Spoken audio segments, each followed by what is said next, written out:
नवीन घडामोडी पाहण्यासाठी आपल्या बारामती झटका या यूट्यूब चॅनलला सबस्क्राईब करा व बेल आयकॉन दाबा, म्हणजे ताज्या घडामोडी आपणापर्यंत पोहोचतील। स्वर्गीय रत्नप्रभादेवी मोहिते पाटील दिव्यांग बहुउद्देशीय संस्था आणि ग्रामपंचायत तरंगफळ यांच्या संयुक्त विद्यमाने जागतिक दिव्यांग सहाय्यता दिनानिमित्त शालेय साहित्य व खाऊ वाटप कार्यक्रम तसेच विविध क्षेत्रातील नावलौकिक मिळवलेल्या मान्यवरांचा तसेच एमपीएससी यूपीएससी मार्फत घेण्यात आलेल्या परीक्षा 2024 मध्ये क्लास 1 पदी निवड झालेल्या माळशिरस तालुक्यातील अधिकारी यांचा भव्य सत्कार समारंभ व स्नेह मेळावा श्री सिद्धनाथ मंदिर तरंगफळ येथे संपन्न झाला। यामध्ये सोमनाथ तुकाराम कर्णवर, एपीआय ठाणे शहर, Pradeep Duryodhan Gorad, DYSP, Kalyani Nanasaheb Shinde, commercial pilot, Sagar Keshav Rananaware, राजपात्रिक अधिकारी, दीपाली शिवाजी खरात, सहाय्यक राज्यकर आयुक्त, सायली शिवाजी पराडे, क्लास 1 अधिकारी, अजय भागवत तरंगे, अभियांत्रिक सहाय्यक, काजल विलास भोसले, राजपात्रिक अधिकारी, रोशनी अशोक काळे, महसूल सहाय्यक पिंपरी चिंचवड, अहिल्या प्रेमानंद नरुटे, महसूल सहाय्यक गडचिरोली यांचा भव्य सत्कार संपन्न झाला।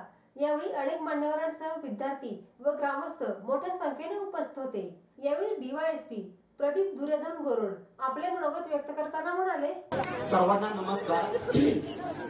आज जागतिक दिव्यांग दिनानिमित्त स्वर्गीय रत्नप्रभादेवी मोहिते पाटील बहुउद्देशीय दिव्यांग विकास संस्था आणि तसेच समस्त ग्रामस्थ तरंगफळ आणि या संस्थेचे अध्यक्ष बोरुख जानकर आणि एक छानसा माळशिरस तालुक्यातील नवनिर्वाचित अधिकारी यांचा कार्यक्रम आयोजित केला आणि या कार्यक्रमानिमित्त आदरणीय व्यासपीठावर उपस्थित सर्व मान्यवर, नवनिर्वाचित अधिकारी, तरंगफळमधील सर्व ग्रामस्थ आणि समोर उपस्थित असलेले सर्व विद्यार्थी बंधू, मी काही जास्त वेळ बोलणार नाही कारण टाइम खूप झालेला आहे।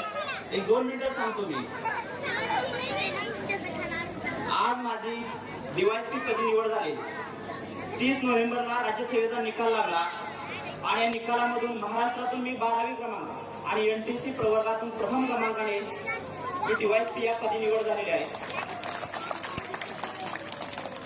आणि माझा छानसा सत्काराचा माझा तसेच माझ्यासोबत झालेल्या अधिकाऱ्यांचा कार्यक्रम घेतला। याबद्दल सुरुवातीला मी संस्थेचे अध्यक्ष बोरुख जानकर आणि समस्त तरंगफळ ग्रामस्थ यांचे आभार मानतो। 1-2 मिनिटं विद्यार्थ्यांना सर्वांनी शांतपणे ऐका। एक तुमच्यातीलच मी एक सर्वसामान्य विद्यार्थी होतो। तुम्हाला तर आता एक मार्गदर्शन मिळते बऱ्यापैकी, तुमचं सगळ्यांचं आई वडील एज्युकेटेड असतील। मात्र माझे आई वडील दोघे अशिक्षित होते। मी शेतकरी कुटुंबातून आलेलो आहे। मला आमच्या कुटुंबातील शाळेत जाणारा पहिला व्यक्ती असेल तर मी असेल। शिक्षण हे काय माहित नव्हतं, अधिकारी हे काय माहित नव्हतं, परंतु एक लहानपणी ठरवलेले की आपल्याला अधिकारी व्हायचंय, पीएसआय व्हायचंय। ह्या दृष्टिकोनातून माझा एमपीएससीचा प्रवास सुरू झाला आणि मी पुण्यामध्ये गेलो। पुण्यामध्ये गेल्यानंतर कळाले की पोलीस खात्यामधील एमपीएससी मार्फत सर्वोच्च पद जे की डीवायएसपी पद हे भरलं जातं। तेव्हा कळलं की मला डीवायएसपी हे पद असतं आणि मी डीवायएसपी पदाचा अभ्यास सुरू केला। पीएसआयची तयारी करण्यासाठी गेलेलो, मात्र डीवायएसपी कळल्यानंतर मी ठरवलं की काही झाले तरी आपल्याला डीवायएसपी व्हायचंय आणि मग माझा 2017-18 साली स्पर्धा परीक्षेचा प्रवास सुरू झाला। या प्रवासामध्ये मला अनंत अडचणी आल्या, मात्र माझ्या समोर एकच ठरलेलं होतं की आपल्याला डीवायएसपी व्हायचंय।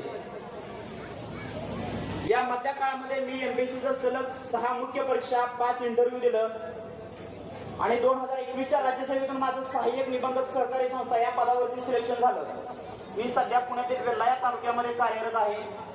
मात्र तुम्हाला म्हटलं तसं की मी डीवायएसपी सेवेचं ठरवलेलं, हे जरी पद मिळालं तरी मी एक डीवायएसपी पदासाठी अभ्यास चालू ठेवला आणि आज डीवायएसपी पद एनटीएससीतून प्रथम क्रमांकाने मी पास झालोय। की माझ्यासाठी, आपल्या तालुक्यासाठी एक खूप अभिमानाची गोष्ट आहे। या प्रवासामध्ये तुम्हाला एक छानसं सांगतो, एक जे काही तुमचं वय आता 1ली, 2री, मला वाटते 8वी 9वी पर्यंतची मुलं आहे ते, तुम्हाला जे काही बनायचंय ते आता ठरवा। मी म्हणत नाही की सगळ्यांना तुम्हाला पोलीस अधिकारी व्हा किंवा इतर अधिकारी व्हा, डॉक्टर व्हा, इंजिनियर व्हा किंवा वेगवेगळ्या फील्डमधील अनेक अधिकारी आहेत. मात्र जे काही व्हायचं ते आता ठरवा. आणि समोर जे काही पालक वर्ग आहेत त्या सगळ्यांना सुद्धा एक मी मोलाचा मेसेज सांगतो की शिक्षणाशिवाय तुम्ही या आपल्या मुलांचं, आपल्या भागाचं, तालुक्याचं नाव रोशन करू शकत नाही. प्रत्येकाने आपल्या मुलांच्या शिक्षणावरती खूप लक्ष द्या, मुलावरती वैयक्तिक लक्ष द्या. कारण सध्याची पिढी ही पूर्ण सोशल मीडियावरती भरकटलेली आहे. अनेक लहान लहान मुलं घरी गेलं का मोबाईलवर रील्स बघ, इंस्टाग्राम बघा, फेसबुक बघा, युट्यूब बघा, यामध्ये भरकटलेली दिसत आहे. त्यामुळे सर्वांना मी सांगतो, मुलांना मोबाईल पासून तुम्ही जास्तीत जास्त दूर राहा. मोबाईल पासून ठीक आहे, नक्की काय काय गोष्टी त्यातून घेण्यासारख्या चांगल्या आहेत, परंतु त्याचा वापर कमीत कमी करा. आणि तुम्हाला जे काही करायचं ते आता ठरवा. जर काही तुम्हाला सक्सेस व्हायचं असेल तर 3 शब्द हे खूप महत्वाचे आहेत: डिसिप्लिन, डेडिकेशन आणि हार्डवर्क. ह्या 3 गोष्टी महत्वाच्या तुमच्या करिअरमध्ये तुम्ही बाळगा. नक्की तुम्ही सक्सेस झाल्याशिवाय राहणार नाही.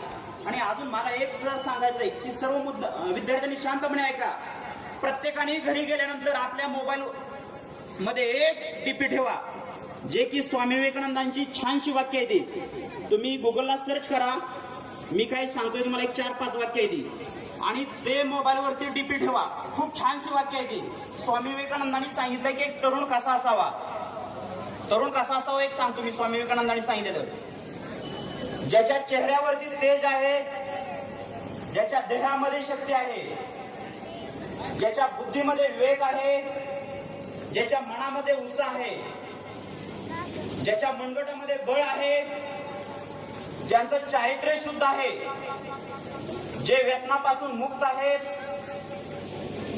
ज्यांचं देशावरती प्रेम आहे, ज्यांच्या आई वडिलांवरती श्रद्धा आहे आणि ज्यांचं ध्येय उच्च आहे, असे स्वामी विवेकानंदांच्या स्वप्नातील युवक. आणि ह्या जर पंक्ती तुम्ही तंतोतंत लागू केल्या तर समोर बसलेला प्रत्येक विद्यार्थी आयुष्यामध्ये सक्सेस झाल्याशिवाय राहणार नाही, की मी नक्की इथे तुम्हा सगळ्यांना आशा व्यक्त करतो. आणि मला बोलण्यासारखं खूप आहे, पण टाइम खूप झालेला आहे. या ठिकाणी एवढा छानसा कार्यक्रम तरंगफळ नगरीमध्ये आयोजित केला, सर्व अधिकाऱ्यांचा सत्कार समारंभ आयोजित केला, संस्थेचे अध्यक्ष गौरव जानकर, तसेच सरपंच आणि समस्त ग्रामस्थ तरंगफळ या सर्वांचं मी खूप खूप आभार मानतो आणि थांबतो. Thank you so much. जय हिंद, जय महाराष्ट्र.